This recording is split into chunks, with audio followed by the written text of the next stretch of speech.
Masih tentang mengeksplor keragaman suku yang ada di Indonesia. Seperti sekarang saya bersama dengan suku asli hutan. Kita mau mencari satu binatang yang menurut saya namanya unik sekali. Rama-rama. Saya yang jeblos, Pak. Rama-rama. Bentuknya kayak lobster dan kepiting ya, Pak ya. Enggak. Oh, yang kayak gini ya, yang ada tumpukan tanah. Dapat. Wow, dapat satu. Ya, ini dia. Oh, agak kecil ya. Sekarang saya sama Ibu Atika lagi mau bikin sagu yang menjadi sumber karbohidrat untuk masyarakat di suku asli hutan. Caranya hanya disangrai aja. Ini selama kita nyangrai sagunya harus terus dibolak-balik. Sagu gobag. Nah, ini nanti akan dihidangkan bareng sama rama-rama. Makan. Udah makan duluan. Apa Bu rasanya, Bu? Enak. Coba saya cobain. Dagingnya susah, Pak. Nah, daun-daun ini mau saya bawa untuk nantinya bikin atap sampan. Sama seperti atap rumah, atap sampan ini juga penting untuk masyarakat di sini. Jadi harus dirawat.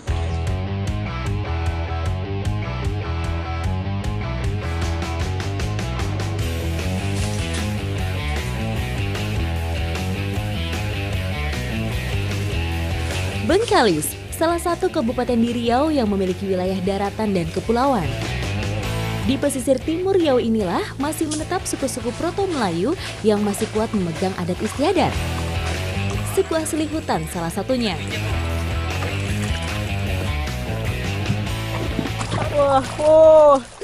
Masih tentang mengeksplor keragaman suku yang ada di Indonesia. Seperti sekarang saya bersama dengan suku asli hutan. Ini ada Bang Wira dan juga Bapak Muner. Kita mau mencari satu binatang yang menurut saya namanya unik sekali. Rama-rama. Ikuti jejak saya, jejak petualang. Sebenarnya kondisi untuk mencari hewan buruan kami idealnya dilakukan saat air pasang.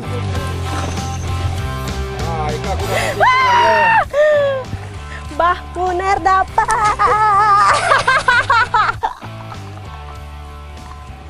Ini karena lokasinya memang harus di rawa-rawa dan juga berlumpur seperti ini. Saya jalannya agak susah. Jadi memang habitatnya dia tuh tempatnya harus lumpur ya, Pak ya. Iya. Mana coba lihat. Nah, Pak Munir dapat. Ih, besar. Besar. Ukurannya besar. Pak. Jalan. Untuk mencari rama-rama, ternyata ada tekniknya sendiri. Setelah sarang ditemukan, bagian atasnya harus dibongkar sampai ketemu lubangnya. Barulah mencari jalur air untuk memompa lubang supaya rama-ramanya mau keluar.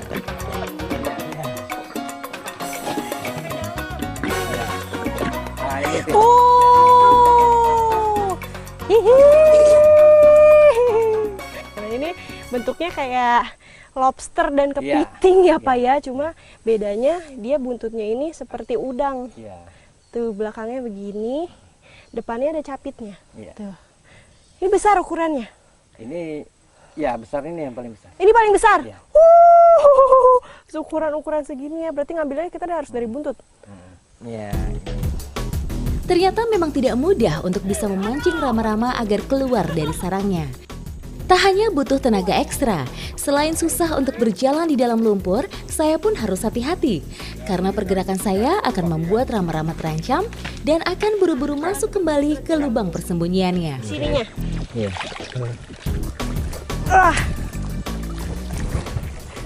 Oh, yang kayak gini ya, yang ada tumpukan tanah. Iya. Dapat. Mana. Bah, dapat. Itu. Oh, dapat satu. Mbah Muner dapat satu. Wih, rama-ramanya dapat lagi, Mbah Muner.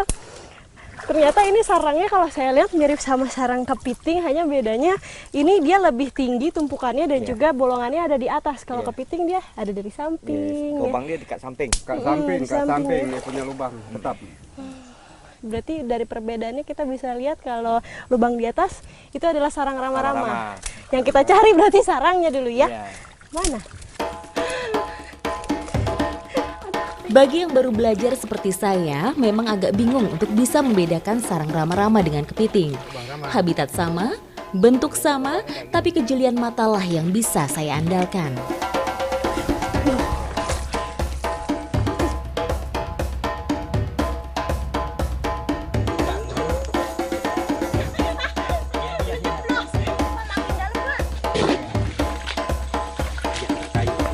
Ya, ini dia.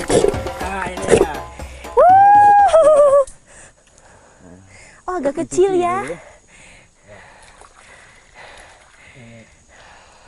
Ikat dia. Oh. Ini agak kecil. Kecil. Ya, agak kecil. Ini kecil ya, Bah. Bentuk tubuhnya memang sedikit aneh, memiliki capit seperti kepiting, ekor seperti udang lobster, dan kaki-kakinya menyerupai kalajengking. Hewan yang juga terkenal dengan nama makohe menjadi salah satu binatang endemik di kawasan Bakau, pesisir timur Riau.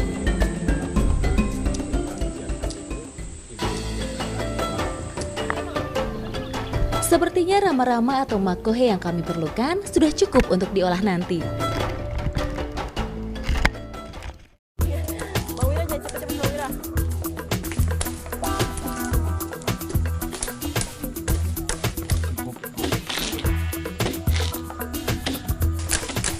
Di tempat saya berada ini adalah salah satu hutan yang masih sangat dijaga sama masyarakat suku asli hutan. Karena dari hutan ini juga masyarakat mencari kebutuhan pokok. Hutan sagu yang masih menjadi makanan utama untuk masyarakat di sini. Ikuti jejak saya, jejak petualang. Tak hanya mangrove atau bakau, sagu yang merupakan tanaman lahan basah juga bisa menjadi primadona bagi suku asli hutan. Meski sudah ada beras, sagu tetap menjadi menu wajib mereka. Ini menjadi bukti bahwa mereka masih memanfaatkan kekayaan alam dengan baik.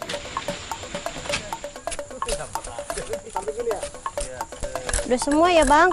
Berarti langsung dibawa. Di sini saya mau langsung bawa sagunya untuk diproses, untuk dibersihkan dan juga diambil sarinya. Ayo, Bang. Kita bawa.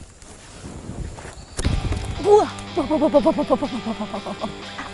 berat ternyata. Ayo, Bang, duluan, Bang. Saat menebang pohon sagu, masyarakat asli hutan hanya akan mengambil sesuai kebutuhan. Sementara sisanya mereka simpan dalam aliran sungai untuk diambil kembali saat persediaan sudah habis.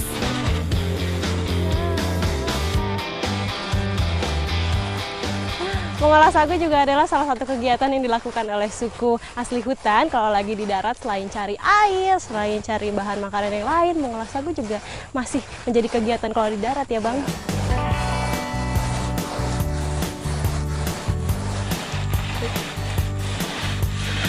Nah, ini untuk paruh sagunya harus 2 orang dan harus seirama. Jadi kalau saya maju, Bah Munir mundur. Tuh, dan nggak boleh ditekan. Harus pegangnya halus aja sambil digerak-gerakin gini. Karena kalau terlalu ditekan hasilnya pun jadi kasar-kasar, jadi jelek. Ternyata nggak boleh asal jika ingin mendapat hasil sagu yang bagus. Semakin lembut tepung sagu yang dihasilkan, berarti semakin bagus pula kualitasnya. Selain untuk makanan kita, pindah ke ember.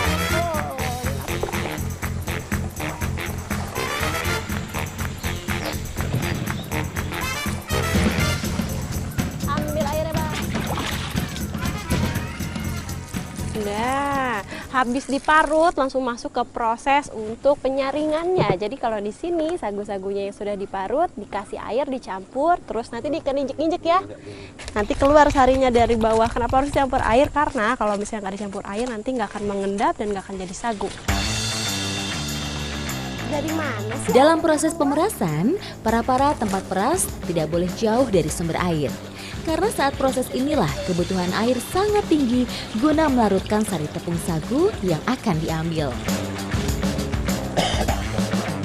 Dan kaki wajib dicuci terlebih dahulu sebelum ikut menginjak-injak parutan batang sagu. Proses injak-injaknya ini seru ya. Ini terus diinjak sampai nanti sagunya airnya keluar berwarna jernih. Kalau udah warnanya bening berarti itu sagunya sudah tidak ada, udah nggak usah diinjak lagi. Tapi kalau masih putih begini campur air lagi.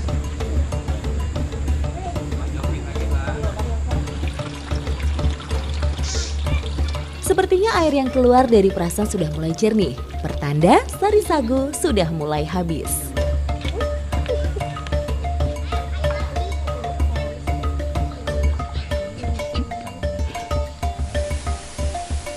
Kalau udah di luar begini.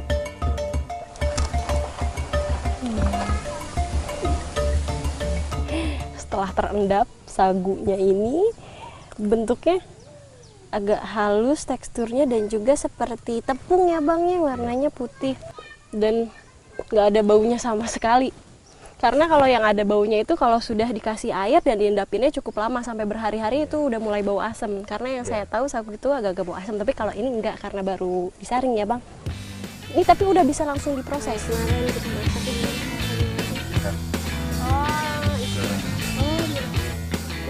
Iya.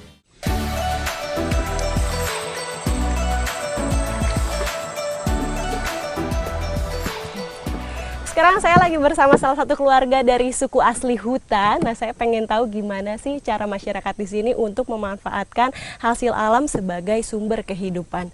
Ikuti jejak saya, Jejak Petualang. Ayo Pak, dayung lagi Pak. Sebagai salah satu penjaga terakhir kawasan hutan mangrove di pesisir Bengkalis, tentu suku asli hutan memiliki banyak kearifan yang bisa saya pelajari. Menaiki sampan sambil menikmati pemandangan hutan bakau yang sangat membuat saya lebih tenang dan juga ini menyenangkan sekali ya. Dan ternyata hutan bakau ini juga adalah penghasil oksigen terbanyak dibandingkan tanaman yang lain. Makanya masyarakat suku asli hutan lebih suka tinggal di dekat-dekat bakau karena ya begini, udaranya segar, sejuk. Jadi lebih tenang perasaannya. Biasa makan sagu pakai apa di sini Bu? Bisa.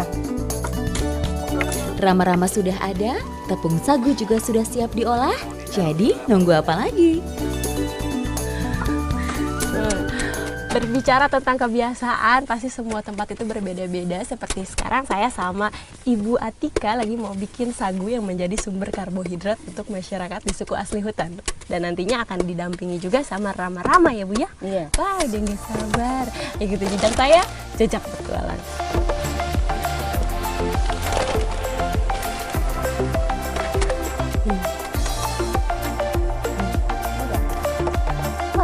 Rumah sampan menjadi tempat utama suku asli hutan berteduh, berlindung, dan beristirahat.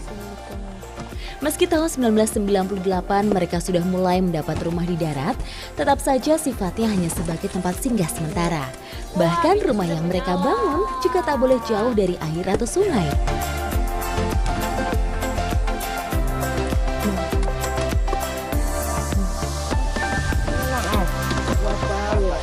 Oh, itu takarannya segitu-segitu.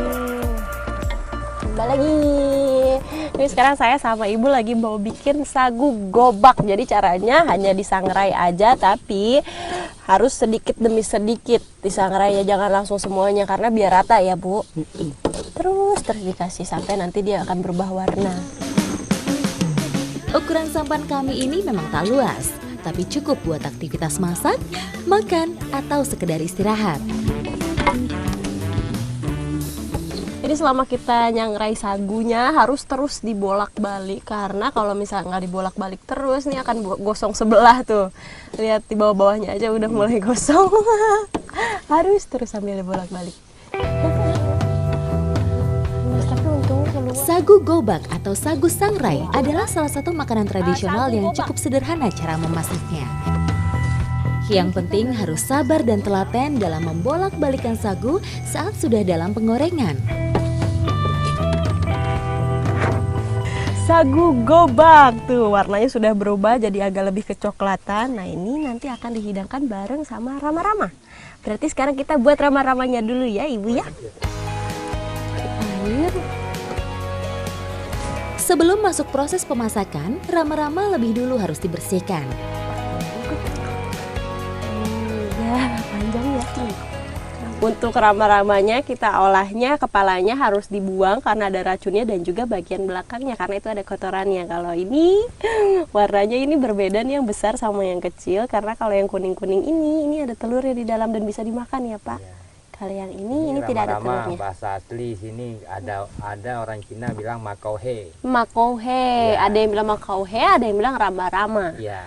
Oke, jadi ini telurnya enak ya? Iya. Ah, udah gak sabar buat masak. Lagi, mana lagi Bu?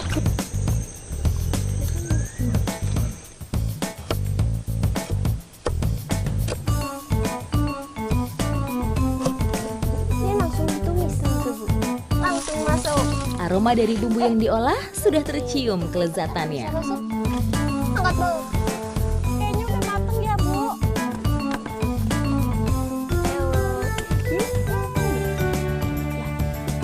Saat yang paling saya suka ini sudah mau dimulai makan. Saya udah penasaran rasa rama-ramanya dicampur sagu seperti apa. Ih, udah makan duluan.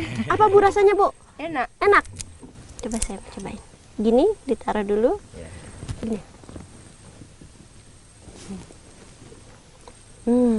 Terus baru campur. Ambil Lebih enak. Dagingnya susah Pak. Sagu gobak plus rama-rama rebus. Dibelek. Sederhana tapi membuat lidah tak mau berhenti bergoyang. Rasa rama-ramanya ini enak banget. Ini mirip sama kepiting, rasanya bentuknya mirip kepiting dan rasanya pun sama. Kalau dicampur sama sagu,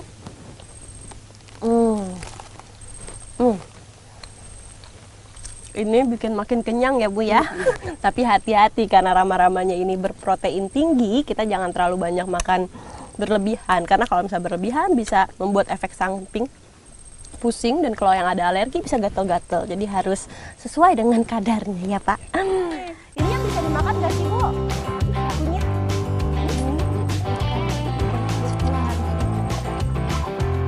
Nah, daun-daun ini mau saya bawa untuk nantinya bikin atap sampan. Sama seperti atap rumah, atap sampan ini juga penting untuk masyarakat di sini. Jadi harus dirawat.